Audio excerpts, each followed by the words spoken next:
avec Sulpice Oscar Baguidi, qui lui viendra nous parler de Bénin, de lois électorales, de choses infiniment plus compliquées.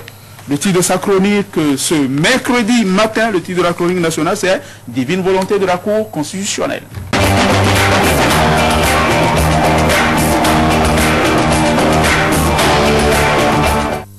Baguidi se préoccupe ce matin du Bénin, notre pays, notre cher pays. Le Bénin qui ne sait plus sur quelle certitude danser, s'appuyer. Le Bénin qui traîne ses infimités, l'absence ou l'existence, par exemple, de dialogue politique. Et pourtant, il faut bien aller aux élections. Et Sulpice, ce matin, vous écrivez « Divine volonté de la Cour ». Oui. Bonjour. Vous avez raison, cher Winner Abessi. Bonjour à tous, bonjour à toutes. Après la mise en conformité par l'Assemblée nationale de la loi portant règles générales des élections en République du Bénin, la balle électorale se joue dans le camp de la Cour constitutionnelle. Le ping-pong entre sages et honorables a jusqu'ici donné lieu à un spectacle insipide qui n'a produit qu'une inquiétude nationale. Une querelle de sages et d'honorables autour des lois électorales. Les premiers ont reçu de la Constitution le pouvoir de casser et les seconds le devoir de résignation. L'affaire paraît à la fois simple et complexe. Les députés viennent de faire leur job, voter la loi. L'Assemblée nationale a une fois encore joué sa partition en obéissant à l'injonction de la Cour. La démocratie béninoise marche sur les roulettes. Mais la logique électorale nous place dans une course contre la montre. Tout se fera désormais à la vitesse. On avait manqué l'opportunité d'aller régler 2011 par une course de fond. La Cour doit se faire guépard ou faucon pèlerin. Si les sages veulent être des insectes, il faut qu'ils soient libellules pour les 100 km/h record de cette espèce. Il vaut mieux qu'ils soient poissons voiliers s'ils prennent la forme aquatique. À la Cour d'utiliser, selon le cas, la nageoire en forme de voile située sur son dos, ou les longues ailes en pointe, ou même le corps musclé. Elle doit éviter d'être lion, renard ou tortue. La Cour de Robert Dossou est face à l'histoire. Elle a choisi entre rentrer dans l'histoire ou lui tourner dos. Le temps presse et revendique la célérité des sages après le vote des honorables députés. Maître Robert Dossou, chargé du procès de Hissène Habré à l'Union africaine, a une autre priorité à la maison. Il s'est éloquemment illustré à l'ouverture d'une table des donateurs du procès de l'ancien président tchadien en déclarant que le Sénégal n'a reçu aucun fonds pour juger Hissène Habré. Ce souci de l'avocat et homme de droit est légitime, mais il y a un autre souci national que la Cour de Robert Dossou doit aider à dissiper. Il s'agit des lois électorales. Le risque de l'impasse est évident. Il faut aller vite, très vite, sans flotter.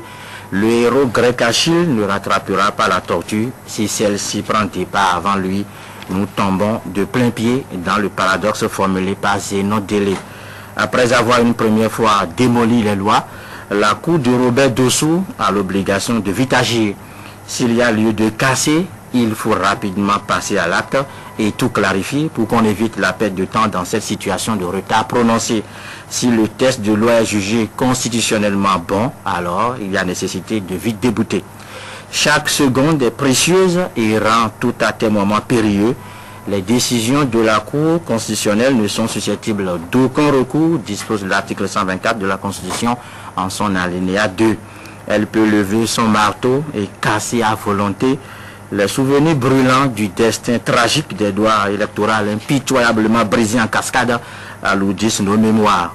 La loi fondamentale a fait des sages de la Cour, des dieux, des super-hommes, et maintenant la sagesse suggère que ces dieux rendent justice avec la pleine conscience d'être des hommes avant de devenir dieux ou super-hommes. L'homme qui se croit Dieu tue le Dieu qu'il porte en lui, prévient Louis Gauthier dans Les Grands Légumes Célestes vous parle. Pressée par le temps, la Cour constitutionnelle ne doit néanmoins pas s'arroger le droit d'écraser ni la sagesse, ni le droit même. Il est possible que la sagesse et le droit combiné offrent la meilleure clé. Reste que notre Cour constitutionnelle a toujours raison. Elle aura encore raison. Il lui faut simplement travailler à avoir pleine conscience d'avoir vraiment raison. Sage de la Cour, que votre volonté soit faite au nom de la Constitution. Que votre volonté soit faite au nom de la Constitution. Vous jouez les bons offices ce matin. Sulpice Oscar Baguidi, on en a bien besoin. André Dossa, Sulpice suggère que la Cour se fasse départ, libellule, mais jamais tortue ou renard. Réaction. C'est une bonne proposition. Parce que si la Cour se fait tortue, ça veut dire qu'elle ira vraiment à part de tortue, il y a de la lenteur et en ce moment, nous sommes dans une situation très délicate qui ne nous autorise pas à traîner les pas. Si elle se fait renard, de la ruse, nous n'en avons point besoin en ce moment. En ce moment, nous avons besoin d'être sincères l'un envers l'autre. Nous avons 3 mois pour confirmer tout le bien que les gens pensent de nous, du point de vue démocratie, du point de vue enracinement de la démocratie. C'est ça. Et si nous utilisons de la ruse, nous allons détruire ce patrimoine-là, cette richesse que nous avons. Nous n'avons pas besoin de ruse. Donc c'est pourquoi il vaut mieux que la Cour ne se fasse pas tortue, renard ou même lion. Parce que si elle se fait lion également, C'est la force. c'est quoi? C'est la force. Je suis puissant, je suis inamovible, c'est moi qui décide. Et puis c'est vrai, aujourd'hui c'est la Cour qui décide. Et j'aime bien cette phrase de chroniqueur, que votre volonté soit faite. Au nom de la Constitution. C'est l'une des phrases de la prière que Dieu nous a apprises, savoir notre Père qui est aux cieux, que votre volonté soit faite sur la terre comme au ciel. Puisque les décisions de la Cour sont sans recours, on ne peut que faire la volonté de la Cour, mais on dit souvent qu'il y a la loi et l'esprit de la loi. Aujourd'hui, que un consensus semble se dessiner à l'Assemblée nationale, au sein des acteurs politiques. Aujourd'hui, que l'on a semblé s'entendre, l'on a semblé faire l'unanimité autour des dispositions transitoires à quelques virgules près, je pense que la Cour doit pouvoir accompagner ce consensus-là, accompagner ce mouvement pour que nous puissions organiser les élections dans de très bonnes conditions. Quand je parle de quelques exceptions, c'est-à-dire, c'est aujourd'hui des détails tels que le nombre de membres de la Sénat, 11 ou 25, qui posent problème fondamentalement. Vous appelez ça détail? Bon, j'appelle ça détail compte tenu du fait que le plus gros point d'achoppement, c'était la question de la LEPI pour 2011 ou pas. C'était aussi également, dans une certaine mesure, les 100 millions. C'est vrai que ça, il y a encore un ou quelques députés quand même à ce niveau-là qui sont toujours pas encore contents. Peut-être que dans la suite du débat, on aura l'occasion de Primand Patem Tolo, Koneam Nomino Léo. Je prends la plus grosse part parce que je m'appelle Léon. Il faut espérer que la Cour ne se fasse pas Léon. François Messon, sommes-nous sortis de l'auberge? Est-ce que vous voyez la Cour libellule? Bon, je ne saurais deviner puisque je ne suis pas dans le secret des dieux. Je ne suis malheureusement pas à la place de Robert Dossou et de ses collègues. Qui est très occupé en ce moment. C'est normal qu'il soit très occupé puisque... Non, je veux dire sur le plan africain. Bon, il court après. Ça ne l'empêchera pas. Oui, ça ne l'empêchera pas de véritablement faire ce qui est de son devoir pour que le processus aille un peu plus vite au Bénin. Le processus, on l'a dit et répété, est déjà en retard. À un moment donné, la Cour a demandé la mise en conformité donc de ces lois votées par les députés, ce qui a été finalement fait, non sans difficulté. André disait tout à l'heure qu'il y a un consensus qui semble se dessiner à l'Assemblée nationale. C'est un consensus, ma foi, entre griffes, puisque une trentaine de députés quand même ont encore dit non, mais puisque la loi l'exige à l'Assemblée nationale, quand la majorité l'emporte, eh bien, en principe, on peut dire que c'est le peuple qui a fait son choix. Et heureusement. Et heureusement, maintenant, il ne faut pas déjà applaudir et mettre une trop grosse pression sur la Cour constitutionnelle. Parce que à dire que la divine volonté de la Cour soit faite, on a le sentiment que tout est parfait dans les textes votés par les députés et que la Cour, en principe, même les yeux fermés, devrait faire passer comme une lettre à la poste. Non, il y a encore des points sur lesquels les honorables... Est-ce qu'il ne faut pas espérer de la Cour qu'elle ferme les yeux sur certaines dispositions?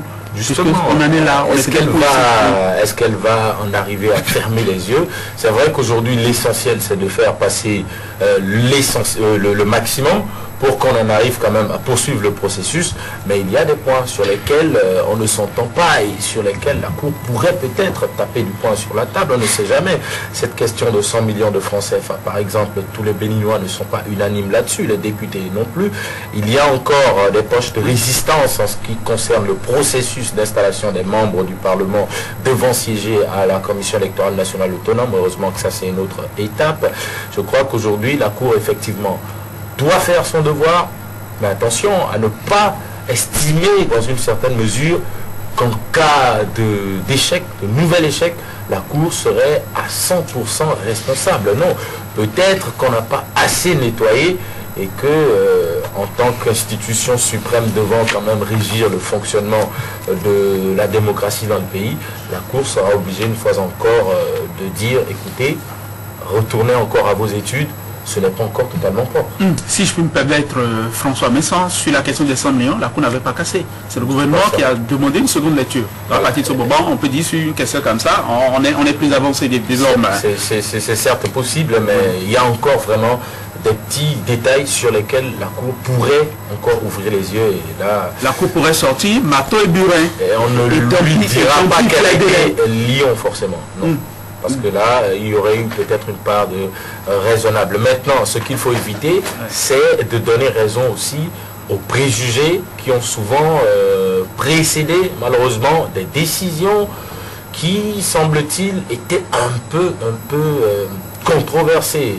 Raison pour laquelle, d'ailleurs, certains députés de l'opposition demandaient hier à la Cour constitutionnelle de ne pas tomber une fois encore dans le piège de leurs collègues de la mouvance, parce qu'on a souvent assisté à un jeu qui consiste à faire passer des textes grâce donc à la majorité qui semble basculer du côté de l'opposition depuis quelques mois, et de l'autre côté, avec beaucoup d'assurance, on peut crier devant micros et caméras qu'il n'y a pas de difficulté que cette loi sera cassée. Et curieusement, effectivement, on remarque que la Cour casse. Donc voilà le piège qu'il faut éviter. Je crois que peut-être c'est ce qui amène le chroniqueur à parler de divine volonté de la Cour, puisqu'après tout, la Constitution lui confère cette force-là et cette puissance.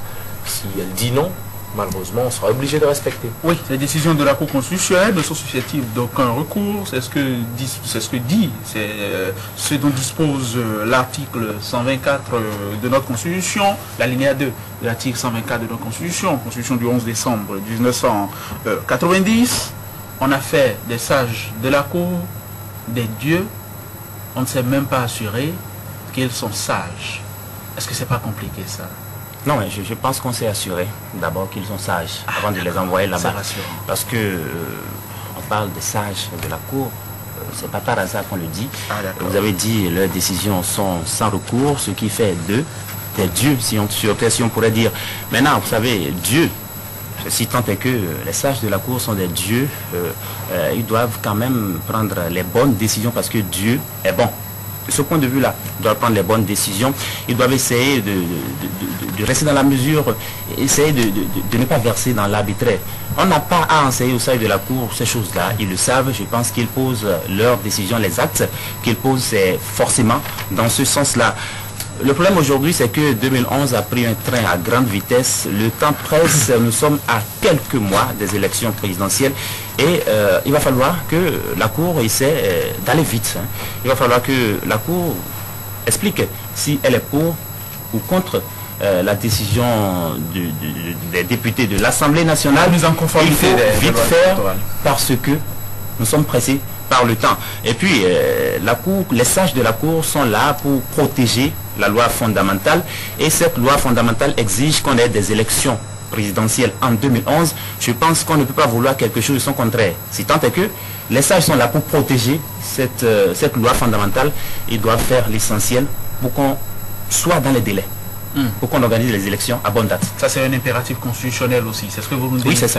Suite Oscar Badidi, vous avez ce matin fait un plaidoyer pour qu'on aille vite, pour qu'on gagne du temps.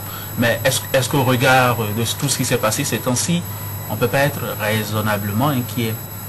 Non, vous avez dit plaidoyer pour qu'on aille vite. Et ça s'arrête là, en fait, la chronique. C'est pour qu'on aille vite, vraiment vite. C'est-à-dire, s'il y a à casser, la Cour n'a qu'à vite casser pour éviter la perte du temps. s'il n'y a pas à casser, la Cour n'a qu'à libérer les députés pour qu'on progresse.